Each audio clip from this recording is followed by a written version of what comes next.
60 coffins draped in national flags, an image too heavy for words yet impossible to ignore. It was not only a funeral, it was a symbol of betrayal, a wound carved into the soul of a nation. As silence hung over the ceremony, Captain Ibrahim Traoré whispered, "They were not just soldiers, they were our voice." His words turned grief into a demand for truth.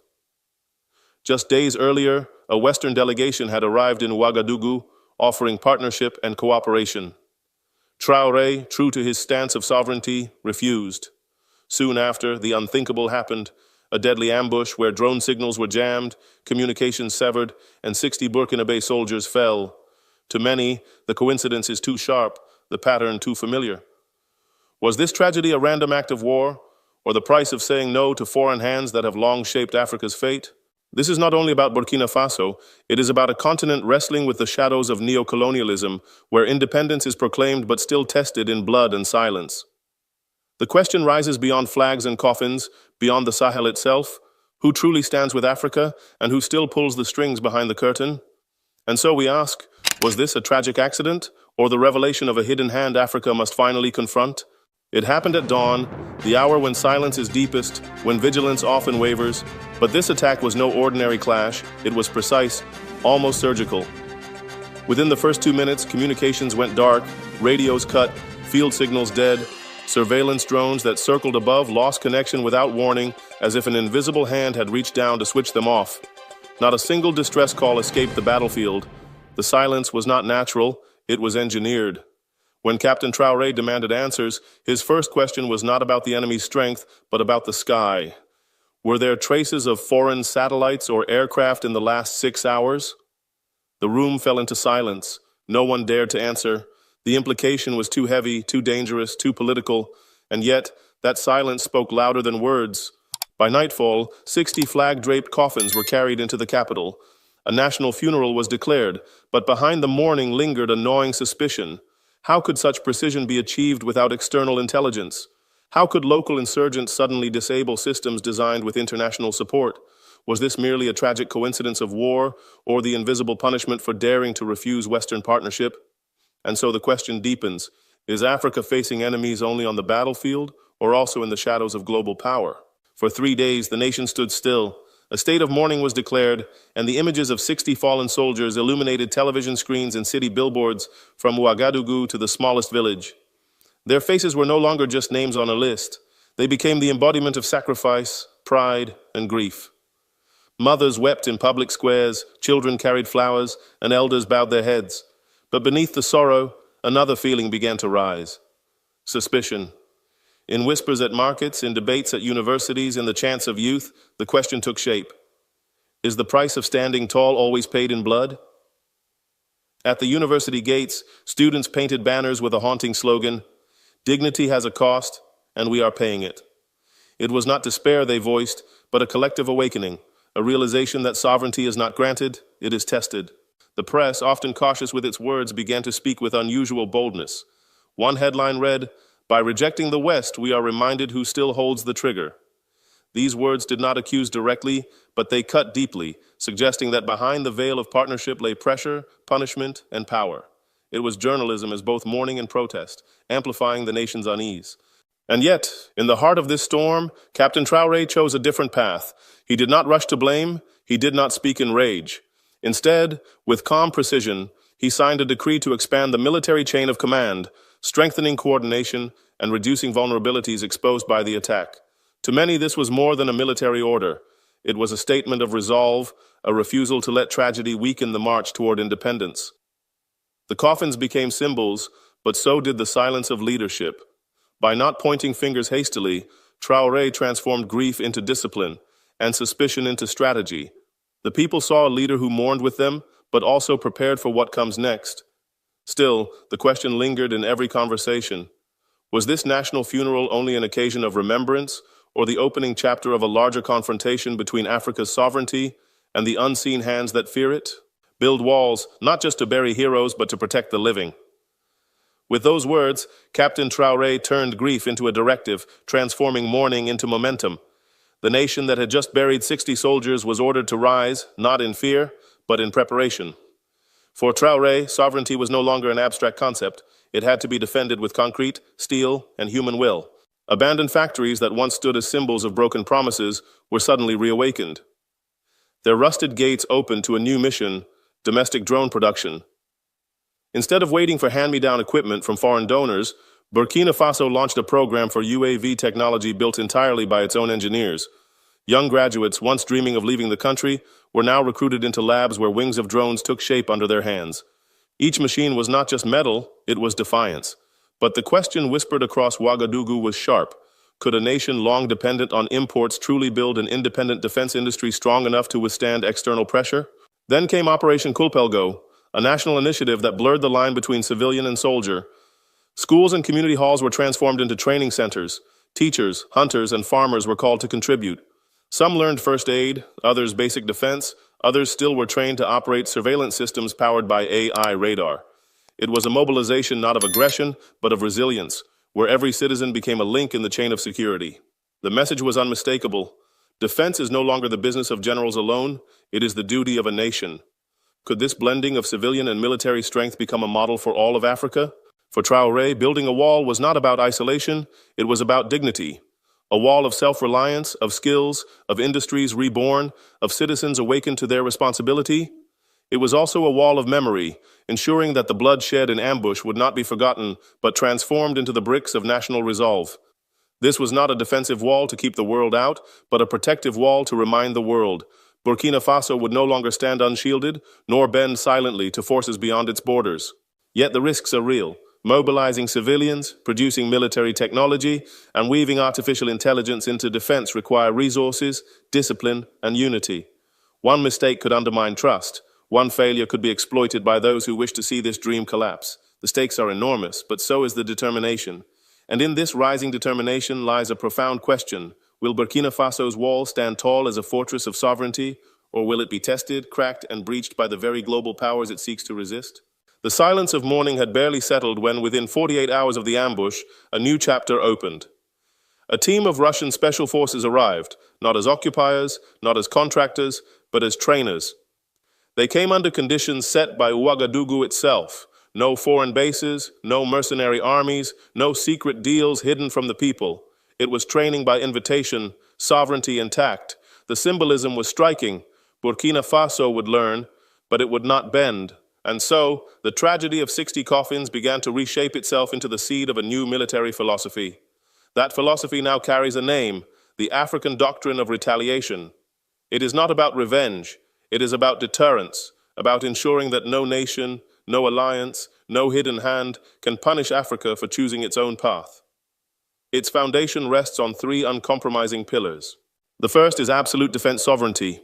No decisions about African soil will ever again be made in foreign capitals. From procurement of weapons to the training of officers, from intelligence sharing to battlefield strategy, Africa must claim the authority that has too long been outsourced. The logic is simple. A nation that cannot defend itself cannot govern itself. But the question rises, can fragile economies shoulder the immense burden of building such independence? The second pillar is breaking foreign pressure in all its forms, military, economic, and media. For decades, Africa's choices have been squeezed not only by armies but by sanctions, not only by markets but by narratives spun in distant newsrooms. The African doctrine insists that sovereignty means more than flags. It means the power to resist manipulation, whether through financial dependency or disinformation campaigns. The battlefield is not only the desert, it is also the stock exchange, the news bulletin, the social feed. Will Africa succeed in building shields strong enough to withstand pressure that comes cloaked in legality and diplomacy? The third pillar is civilian militarization, not in the sense of endless war, but in the sense of collective resilience. In this vision, every citizen is a link in the chain of defense. Farmers who know the terrain, teachers who educate vigilance, hunters who master tracking, youth who learn digital defense, all become part of a living wall. This is not the militarization of society, but the empowerment of society, a recognition that sovereignty is not defended by armies alone, but by nations awake to their own responsibility. Yet one must ask, can such mass mobilization inspire unity, or will it risk straining fragile communities already weary of conflict? The African doctrine is not just Burkina Faso's manifesto, it is an invitation to the continent, a call to Mali, Niger, Guinea, and beyond, that sovereignty must be owned, protected, and lived every day. It is both practical and symbolic, practical in its training, radar, and UAV programs, symbolic in its rejection of dependency disguised as partnership. In a world of shifting alliances, Traoré's message resonates: Africa must no longer be a chessboard, it must become the player. Still, the doctrine's future is uncertain. It is bold, it is ambitious, and it demands sacrifices. Can a continent long entangled in external interests truly enforce such a clean break? Or will hidden hands once again find ways to destabilize the dream of self-reliance? The tragedy of 60 coffins could have left a nation paralyzed by grief. Instead, it sparked something different, an awakening that stretched beyond the barracks and into the very heart of society. What began as a military ambush soon became a cultural and civic movement, reminding the world that resistance is not only fought with weapons, but also with memory, identity, and unity. Traoré's order to build walls was heard not just by soldiers, but by teachers, artists, and even the elderly in remote villages. The message was unmistakable. Sovereignty is not defended by an army alone. It is carried by a people who decide to live as free citizens. Mali and Niger were the first to send delegations. Military observers came, yes, but so did cultural specialists, educators, and community leaders. They wanted to see how Burkina Faso had turned mourning into mobilization. What they discovered was something rare in modern geopolitics: a whole-of-society defense strategy, where the weapons of resistance were as likely to be textbooks and sewing machines as rifles and drones. This was not merely about military solidarity, it was about planting the seeds of an African renaissance where culture and defense merged into a single narrative. But can such a model rooted in spirit and symbols survive the harsh realities of geopolitics?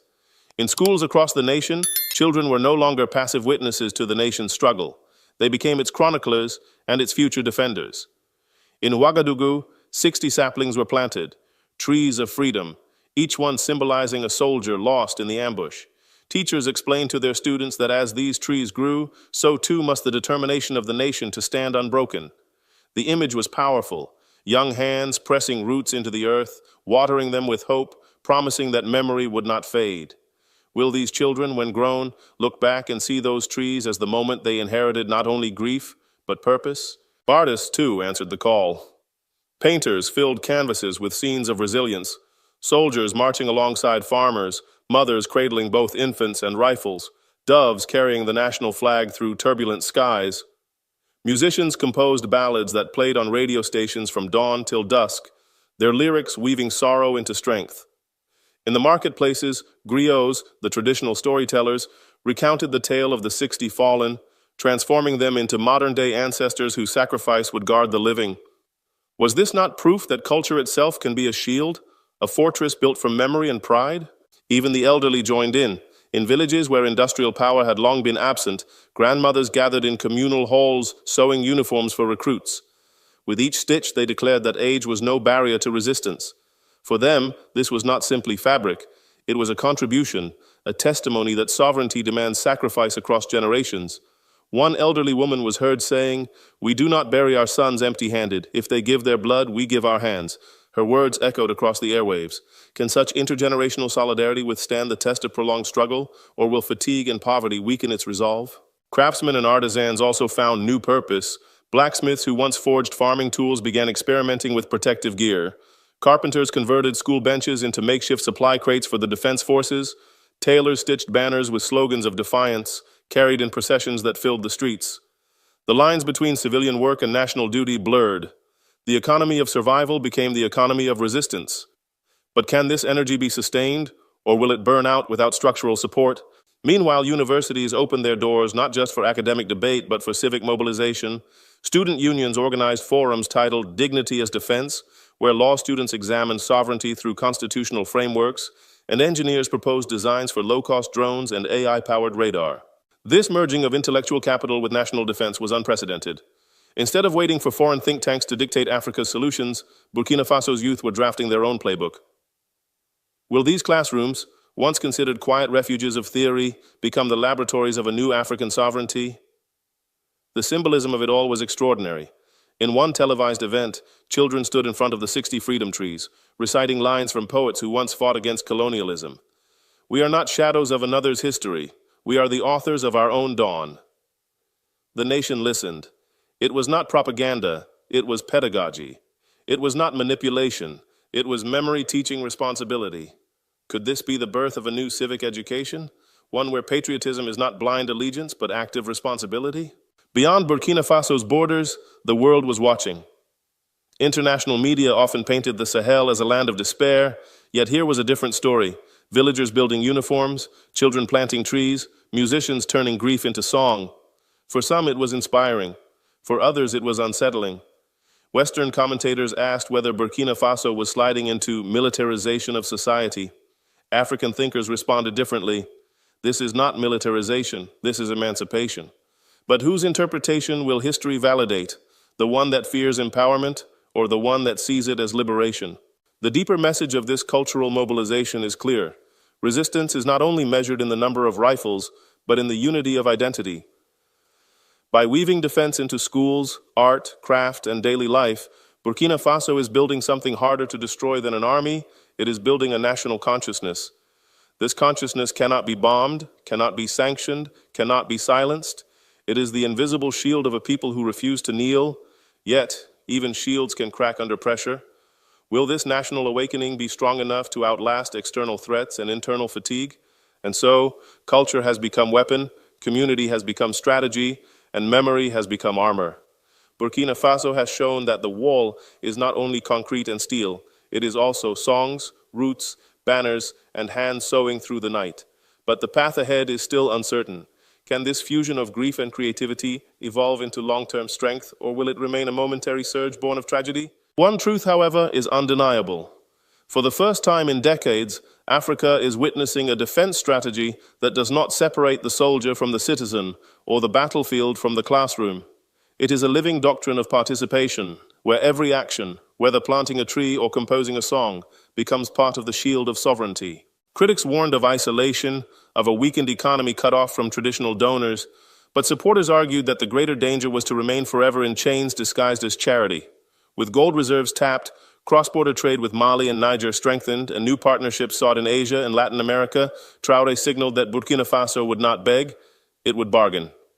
The path is uncertain, but the direction is unmistakable, away from the shadow of neocolonialism and toward the dawn of self-reliance. And so, the question now lingers. Is this confrontation the beginning of Burkina Faso's collapse under sanctions, or the moment when Africa finally proves that dignity, backed by unity and resources, can outlast the pressures of empire? 60 coffins once draped in national flags could have been remembered as symbols of despair, but today they echo as a rallying cry. Across Africa, conversations are shifting. People no longer ask, "What will the West say?" Instead, they whisper and proclaim aloud, "What will Traoré do next?" A continent once trained to look outward now dares to look inward, to see itself as author of its own destiny. In classrooms, students are no longer memorizing borrowed economic theories. They are studying self-reliance, learning that sovereignty is not a dream, but a discipline. In cultural spaces, artists and storytellers are no longer glorifying dependency, but elevating independence as the highest form of dignity. And everywhere, the same piercing question arises. Is independence truly dangerous? Or is it only dangerous to those who profit from our obedience? The sacrifice of 60 Burkinabe soldiers has become more than a national tragedy. It has become Africa's summons. From Dakar to Dar es Salaam, from Bamako to Johannesburg, the idea spreads. Resistance is not chaos, it is responsibility. Traoré is no longer just a military leader. In the eyes of many, he has become the pulse of defiance, the living proof that dignity can be defended even under fire. Now, history itself turns to you. Will you stand on the side of silence or on the side of sovereignty? Will you let Africa remain a chessboard or help it rise as a player? This is not just Burkina Faso's story, it is Africa's unfinished chapter. Save this video, share it widely, and leave your voice in the comments. On which side of history will you stand?